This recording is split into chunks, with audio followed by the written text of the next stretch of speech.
2024 ఖరీఫ్ సీజన్కి రైతాంగానికి విత్తనాలు, ఎరువులు, పురుగుల మందులు అందించాలని, రైతు రుణాలను ఏకకాలంలో 2 లక్షల రుణమాఫీ చేయాలని, నూతన రుణాలను అందించే విధంగా చర్యలు చేపట్టాలని, అన్ని రకాల విత్తనాలు, ఎరువులు, పురుగుల మందులను మరియు వ్యవసాయ ఉత్పత్తి సాధనాలు, మినీ ట్రాక్టర్ 50% సబ్సిడీ పైన ఇవ్వాలని, దళిత, గిరిజన, సన్న, చిన్నకారు రైతులకు ఉచితంగా ఇవ్వాలంటూ పంటల బీమా పథకాన్ని దాని ప్రీమియం ప్రభుత్వం చెల్లించాలని, ప్రస్తుతం నష్టపోయిన అన్ని రకాల పంటలకు ఎకరాకు 25,000 చొప్పున నష్టపరిహారం ఇవ్వాలని డిమాండ్ చేస్తూ అఖిల భారత ప్రగతిశీల రైతు సంఘం బోధన్ మండల కమిటీ ఆధ్వర్యంలో తహసీల్దార్ కార్యాలయం ముందు ధర్నా చేసి పలు డిమాండ్లతో కూడిన వినతి పత్రాన్ని అందివ్వడం జరిగింది. 2 లక్షల రూపాయలని రుణమాఫీని వెంటనే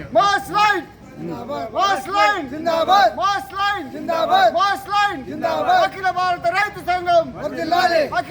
రైతు సంఘం ఏకకాలంలో 2 లక్షల రుణమాఫీని ఏకకాలంలో 2 లక్షల రుణమాఫీని ఏకకాలంలో 2 లక్షల రుణమాఫీని